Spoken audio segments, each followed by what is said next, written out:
In today's video, we survived 100 days of Minecraft, except there's two of us. Let's get you guys accustomed. This is my friend Aweka, and he doesn't play Minecraft Survival very often, so hardcore mode is gonna be an interesting one. If one of us gives up on the challenge is then over. A couple goals for this video is to discover everything the 1.20 update has to offer, make a house using the new block, and finally beat the Ender Dragon. Can we pull this off without giving up? Watch till the end to find out. Also, every subscriber I get for this video, I will be placing 1 TNT on Aweka's Minecraft house. So make sure to hit that button. Let's get on to the video.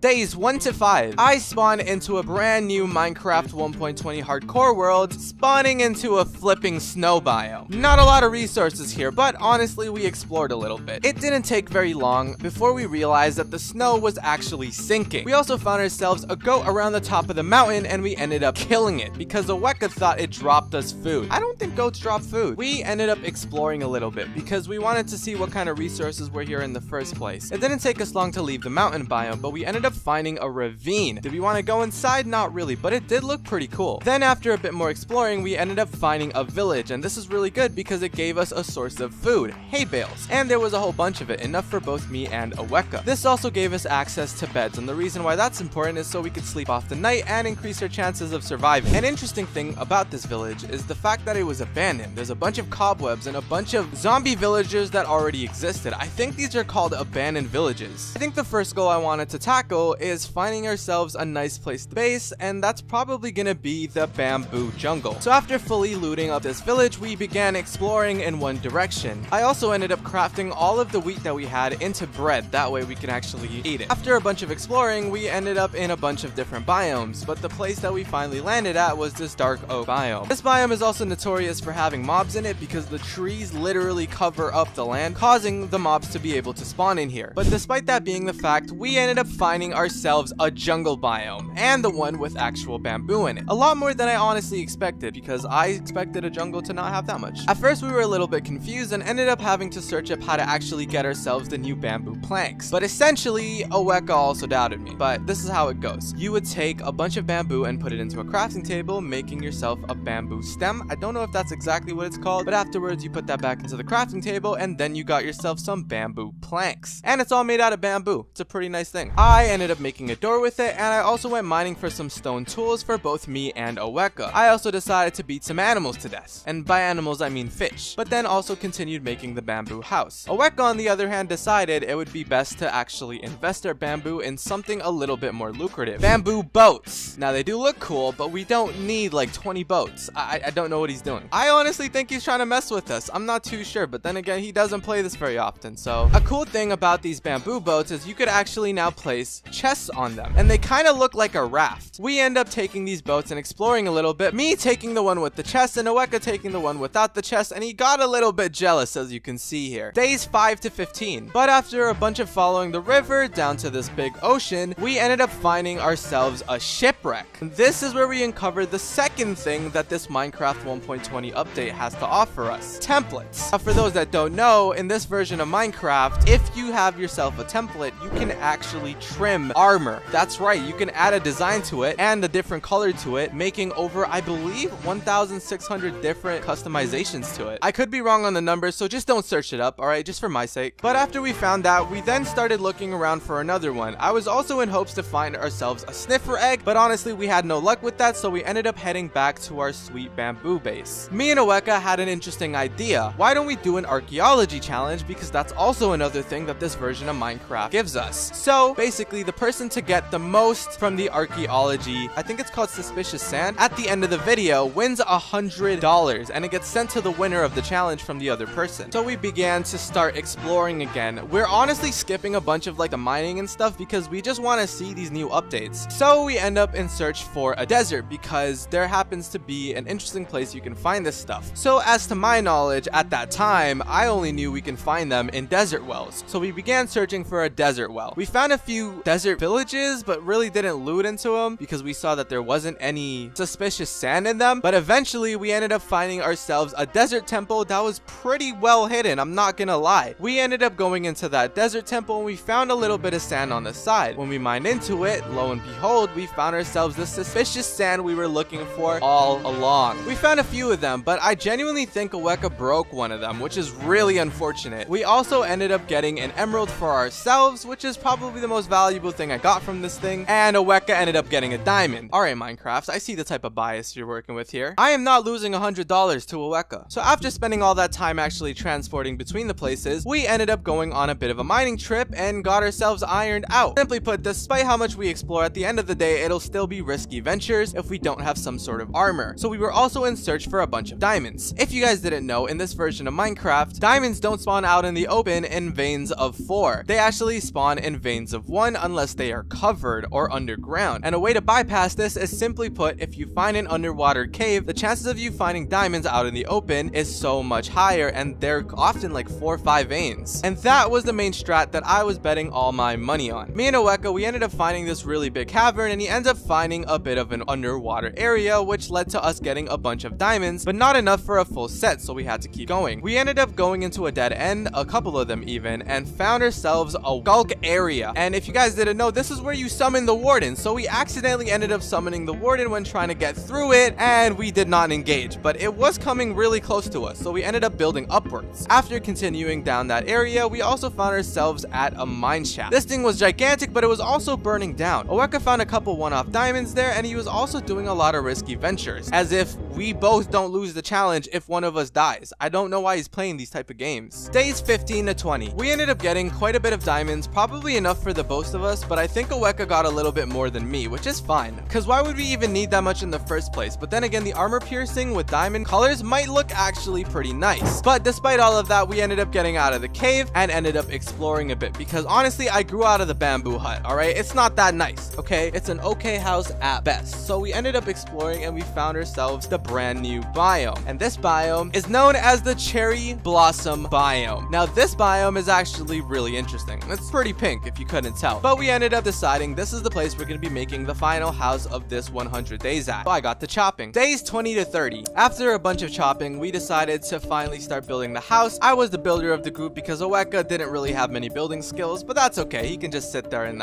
do whatever Oweka does on a day-to-day basis. I don't know. And after a whole bunch of building, this very complex house that's definitely not the shape of an L if you look at it from the top is done. The pink house. It's amazing, I know. But after finally finishing this house, we also decided to start trimming a bit of our armor since we now have stuff for armor. You know, if you really think about it, armor trimming is kind of like getting a haircut at a barbershop in GTA, but for armor, of course. Oh, nobody else thinks that? I only really had one piece of iron armor, and I decided to use it on that to see what it would look like, and I decided to use an emerald as the color, and it ended up looking like this. Honestly, I really like these armor designs. I'm really curious to see what it looks like with a diamond set of armor and a netherite set of armor, because I definitely want some netherite before the end of this challenge. Days 30 to 40. During this duration of time, we also ended up going on another mining trip and got ourselves a full set of diamond armor. Despite all of that, Oweka ended up spending some of the diamonds that he got on a diamond pickaxe, which is lucky because I don't have any diamonds anymore. And we ended up searching for a lava pool to make ourselves a nether portal. And I let Oweka do it this time around because, you know, he's obviously a professional at this game. Come on now. After a bunch of walking around, we found ourselves a bastion, and we got hella gold blocks out of it. We also ended up killing a bunch of endermen for ender pearls using this boat trick that I showed Oweka. We also find ourselves a nether castle and end up getting a bunch of blaze rods, and also kind of close into my death a little bit, but that's okay. We also ended up exchanging a bunch of that gold for some ender pearls from piglins. In the midst of it, Oweka also did kind of jump into there and almost get killed, so we had to be very careful on how we go about this. Luckily, some of the loot that we picked up from the bastion happened to be an armor template, which meant we have another pattern to then put onto an armor piece, because we need one template per armor piece to actually put a design onto. Now this one is called like the snout something something, I don't really know, but we ended up, you know, making a chest plate, a netherite chest plate at that. So I ended up using that template right on my netherite chest plate, and I think Oweka did as well. We were definitely gonna need more netherite if we wanted to see a full netherite set with these armor trimmings, so we had to step up our game. I ended up going down to the river, getting some water so I could get an infinite water source, and then ended up creating ourselves a wheat farm right next to the house and fenced it up with with some pink fences. Days 40 to 50. At this time, Oweka had already logged off of the server, so it was just me at this moment. And I didn't really know what else to do because I didn't want to make too much progress without him. So I ended up making a cherry blossom treehouse. My thought process was this: we didn't have enough cherry blossoms around the place, so I ended up getting a bunch of saplings. I then placed the saplings around the house because I was very indecisive on where to actually place this treehouse. By the time I actually placed all of them, they ended up growing up after I went AFK for a bit, and then ended up deciding where I wanted the treehouse to be. Kind of. What I ended up doing is, after getting a bunch more cherry logs to actually make this build, I ended up making a staircase to what's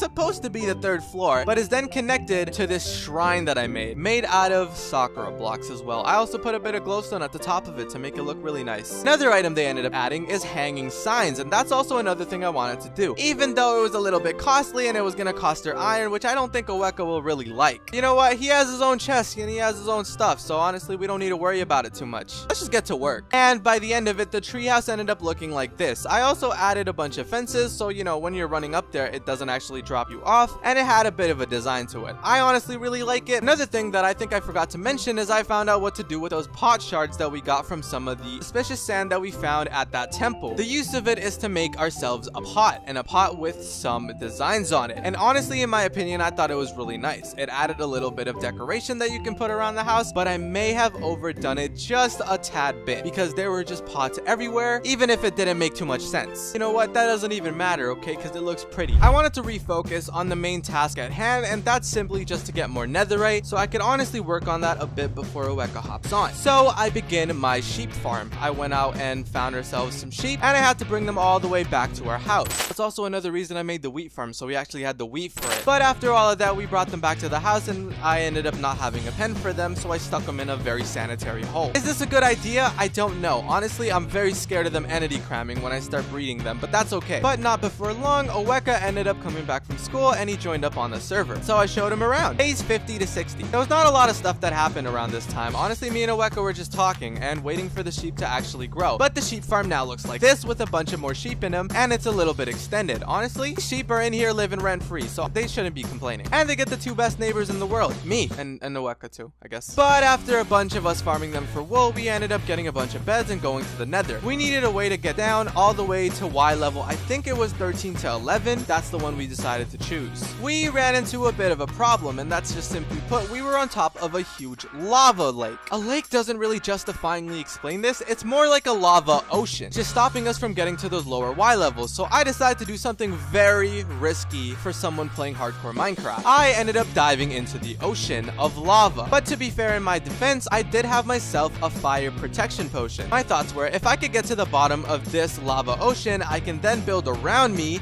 all the way back up to us, making basically a tube shape. And if we block up the tube, we end up being able to mine into it as if it was any other cave. This is what I did, but it also did kind of scare Oweka a little bit. And afterwards, I showed Oweka how to use the bed method to find ourselves some netherite, and the grinding began. Took a few trips back and forth from the base and back to that area, but in all honesty, it was worth it because we got a bunch of netherite from it. By that, I mean ancient debris, and I was too lazy to do the math at the time. Days 60 to 70. This time, me and Oweka weren't really talking much, and we were just kind of grinding on our own time just to get ourselves a full set of netherite armor each, and I also wanted some for a weapon and maybe even a pickaxe. So after all of this exploring was done, I then headed back to the base of ours. So now I have a couple options. An interesting thing is the recipe for making these netherite ingots is actually a bit different, and it requires us to have a netherite template, which is really annoying. And to make more of these, it costs diamonds, and I didn't have any more, so I stole them from Oweka. I am such a nice friend. What I also ended up doing is placing ourselves an enchantment table so we can start enchanting our netherite armor that we have now crafted. And by we, I mean me, because Oweka was still in the mines. I also ended up putting an enchantment on my bow, which is Infinity, that Oweka ended up finding when he was exploring. And I put it on my bow even though he was saving it for himself, I'm pretty sure. Oweka ends up getting back and puts his netherite armor on as well, alongside with enchants. Upside to mine is that my boots had feather falling, but I had a mixture of protection 1 and protection 2, while Oweka had full protection 2, which was honestly a W. But before we knew it, we actually ended up on a bit of a fatal mistake mistake and an error on our part. We didn't explore enough random structures because we didn't have any more templates to put onto our armor. So now we just have the basic netherite armor sets, which is lame. So we set out on an adventure to find a bunch more structures and get ourselves these things called sentry armor trims. My main goal was to find these things called pillager outposts, and we found a couple of them. We split up for this process so that we didn't end up getting two of the same things. After a while, both me and Oweka ended up finding the same one, which is literally what we tried avoiding, but it didn't work. But lo and behold, it was actually filled up with a bunch of pillagers out to get our heads. So we had to eliminate them. And we finally made it to the top. And our luck just went crazy because we ended up finding nothing. Absolutely no templates within this chest. So we had to split up. 70 to 80. So after doing a bit of research, I also found out that pillager outposts are a semi-rare structure generating every several 100 to a couple thousand blocks. So we had a lot of exploring to do. After a whole bunch of time, I finally ended up finding a pillager outpost. I completely ignored the masses of pillagers that were out to kill me, and I went straight up to the top to check out the chest. And lo and behold, we found ourselves our first sentry armor template. But we also ended up finding another one. And finally, at the very end, Oweka ended up reuniting with me because he got all 4 that he needed, and I only needed 3 in total,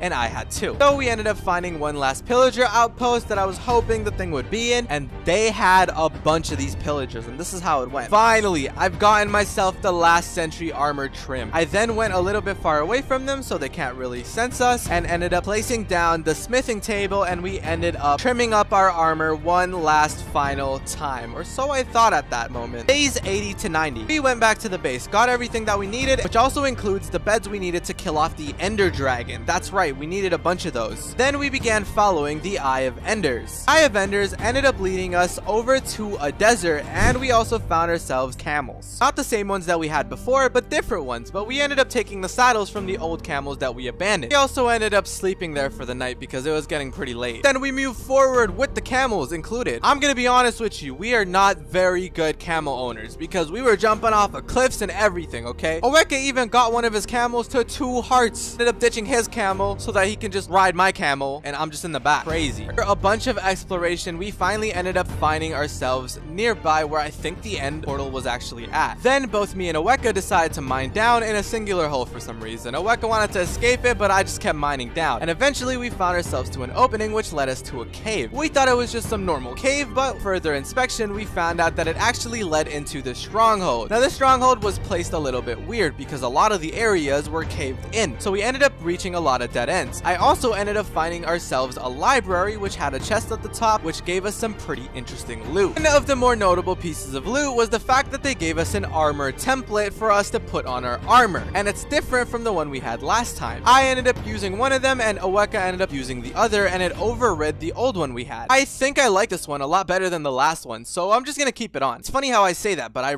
literally don't have any option because I don't have any more templates, but that's okay, I guess. Continue to explore. I also end up finding myself some ender pearls within some of the chests while exploring, and after a bunch of exploring, we ended up missing a bit of a corner. We turn that corner and find ourselves at the end portal where I get jumped by a silverfish. Typical. Point, we're kind of just mentally preparing for the fight, but we should be good to go. I normally kill the Ender Dragon with just diamond armor, and this time around we have netherite armor. So what am I really afraid of? He gave me some of the beds he had left over from the nether mining trip, and I think I was all good to go is what I would have said if I was actually good to go, but in reality I was nowhere close. See, I kind of forgot to bring myself a bucket of water for clutches, and this is no simple thing to forget because I don't have any means to get back down if the dragon hits me except for ender pearls, and I don't know why I didn't think about it, but I could just farm enderman there. I didn't do that. In the moment, I don't know. I guess I was thinking of other things. Last, we ended up killing the ender dragon once and for all, but at what cost? My life. Subscribe if you don't want nightmares.